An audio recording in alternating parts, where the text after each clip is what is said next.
우선은 이제 주한미군 문제 관련해서 태생적인 문제를 네. 군사적으로 강점한 문제가 가장 첫 번째고, 전쟁 기지화가 돼 있고 작년까지 거의 뭐 한반도에 핵전쟁 위험까지 나타났던 그 단초가 이제 주한미군이라고 봐야 되겠고요.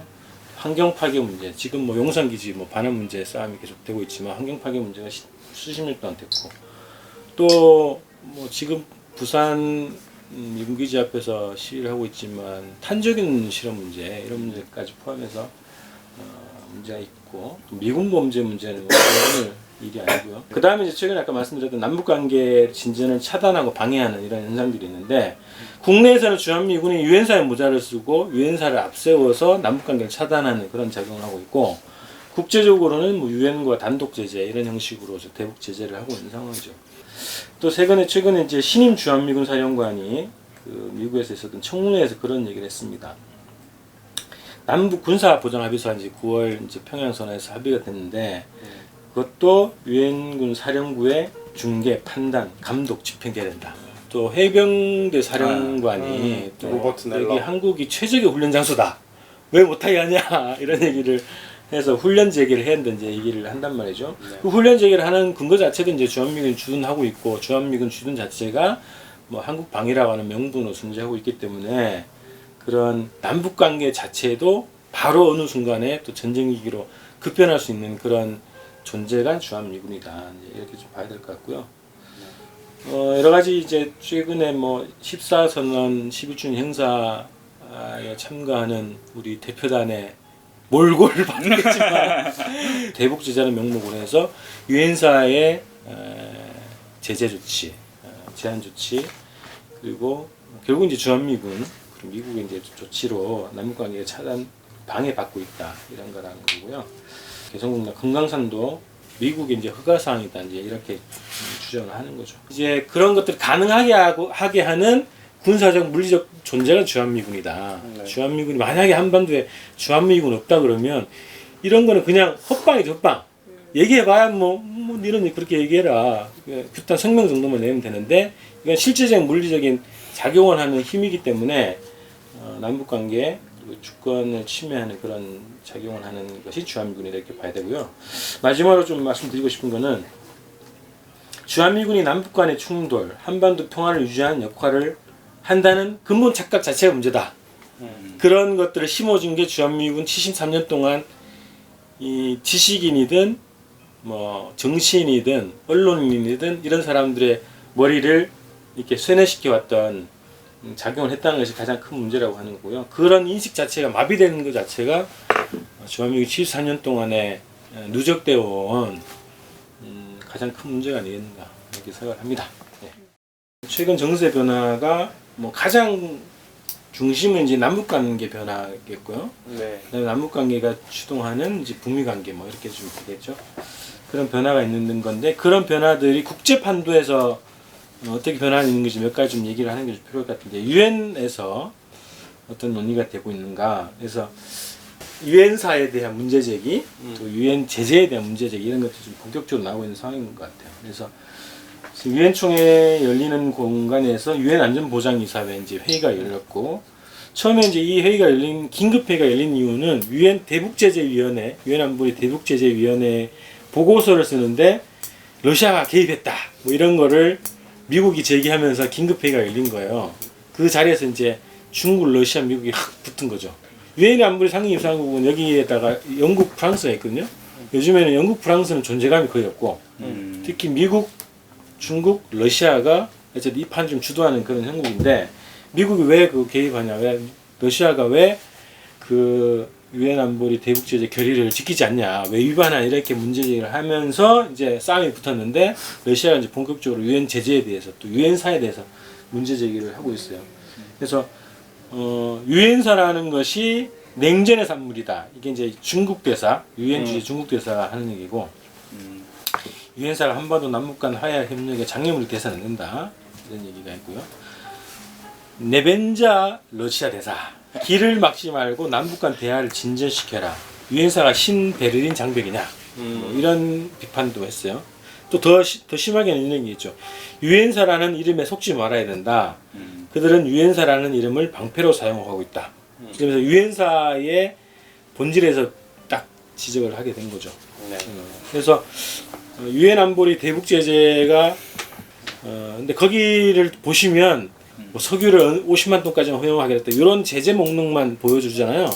근데 대부분의 유엔 안보리 제재 결의안의 마지막을 딱 보시면은 본문을 딱 보시면 그게 나와 있습니다. 이 제재의 목적은 뭘 북의 핵과 미사일 개발을 막는 것도 있는데, 근데 그거에 도움되는 한반도 평화에 도움되는 모든 정치적 행위와 외교 행위를 다 지지한다는 걸로 돼 있어요.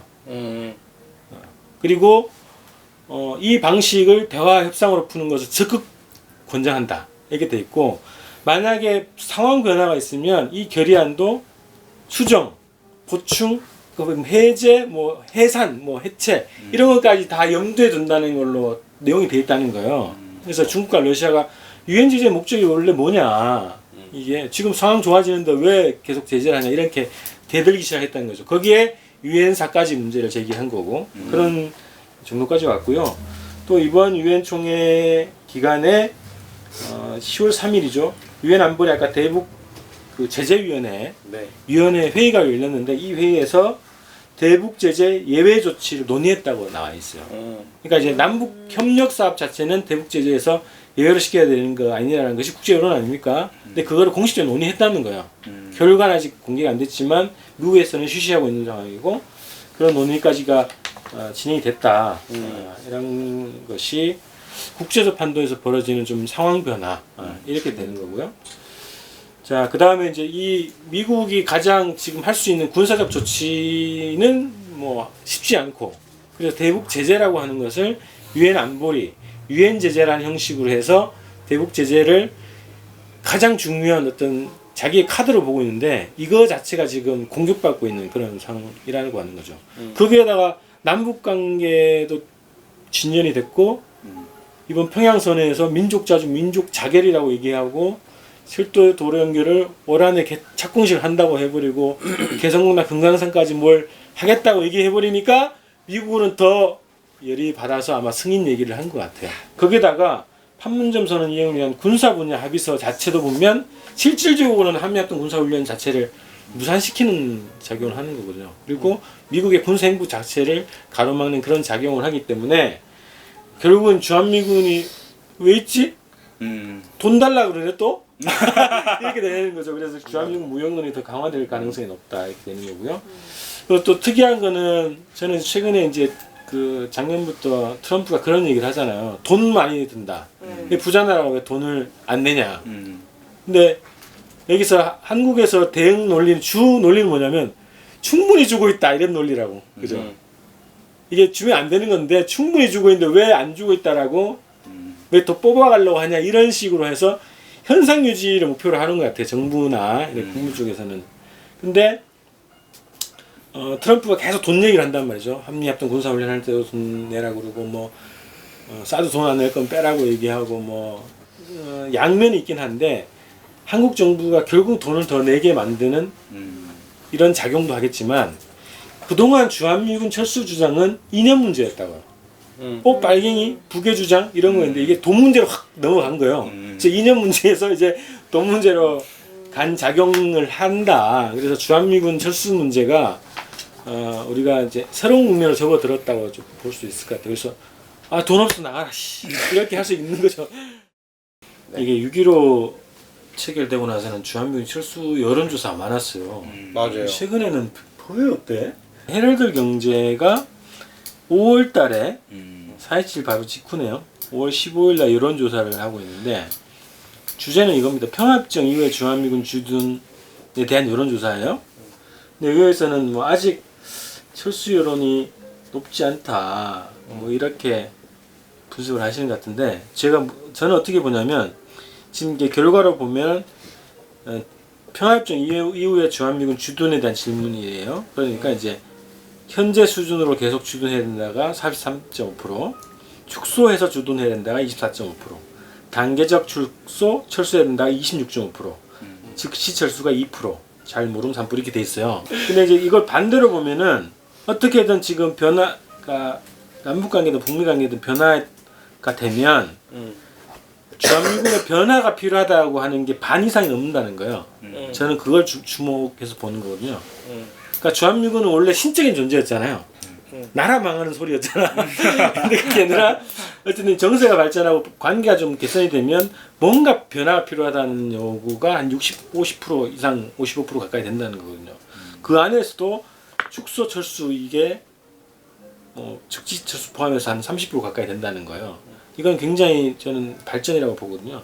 국민 여론이 조건과 상황에 따라서 이게 더 확 이제 전환될 가능성이 높다고 보는데 현재는 관망 그다음에 댓글로 여론을 표출하는 정도 수준이 아닐까 좀 싶은 거거든요. 그래서 지금 막 굉장히 속도감 있게 막 근본적 변화가 막 확 돌아가잖아요. 그래서 행동전으로 대규모 행동전으로 나오기는 쉽지 않은 것 같고 좀 관망하는 좀 상황 아니겠냐 이렇게 좀 보여지는 거죠. 그래서 이게 이제 어떤 의식 지형이 민족 자주, 민족 자결의 지향으로 이렇게 성장해 가고 있는 과정에서 주한미군의 변화가 오거나 혹은 내정 간섭을 더 노골화시키면 이게 이제 행동적으로 나올 가능성이 굉장히 높고 이게 그래서 최근에 대반전이 활동을 시작했잖아요. 대학생 반미 전사. 경찰 측에서 뭐 연락이 왔다면서요. 교수형 퍼포먼스에 니 대사 좀 빼라. 돌릴 수 있다. 근데 바로 반응이 오는 거거든요. 그 반응이 왜 그렇게 예민하게 반응하냐. 그 미국 측에서도 지금 한국 사회, 한국민들의 여론을 굉장히 예의주시하고 있는데 거기에 불을 던지는 작용을 할까봐, 될까봐 굉장히 조심하는 그런 분위기다. 그래서 미국 스스로도 그런 위기감을 느끼고 있는 것 같고요. 또 우리 국민들도 실제 행동적으로 나올 조건이 점점 성숙되어 가고 있다. 이렇게 봅니다. 그 남북 관계가 또 풀리고 약간 이제 정상적이지는 않지만 어쨌든 이제 교류 사업이 진행되고 있잖아요.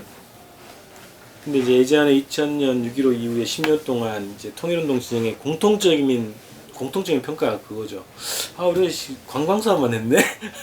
뭐 본질적인 투쟁 못하고 뭐 이런 평가를 많이 했단 말이죠. 그래서 그거에 대한 평가가 좀 필요한 거고 반성이 필요하고 그건 공통적인 또 평가였던 것 같아요. 지금 이제 만나면 통일이라고 하는 게 이제 평창 뭐 탁구 대회 하면서 이제 만나면 통일이라 얘기하고 있는데 만나면 통일은 아니죠. 뭐 가치 투쟁을 해야 된다는 거죠.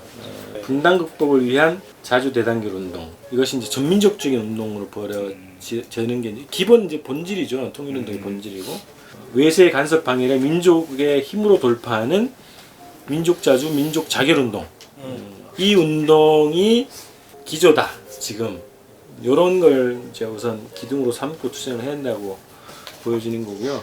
남북 공조, 민족 공조 이런 데서 제 이제 당에서 이제 정당 교류 사업을 하려고 하잖아요. 하고 있고 원래 작년 7월달에 이제 실명에서 실무회담을 하고 합의를 한 게 있어요. 그래서 뭐 대표단이 선출되면 평양을 방문하고 공동 토론회하고 등반대회하고 뭐 이런 정도 얘기했는데 이게 이런 거 수준은 아닌 것 같다고 그래서 고민은 아직 뭐 최종 확정된 건 아닌데 정당 교류 자체도 정치적으로 해야 된다는 거야.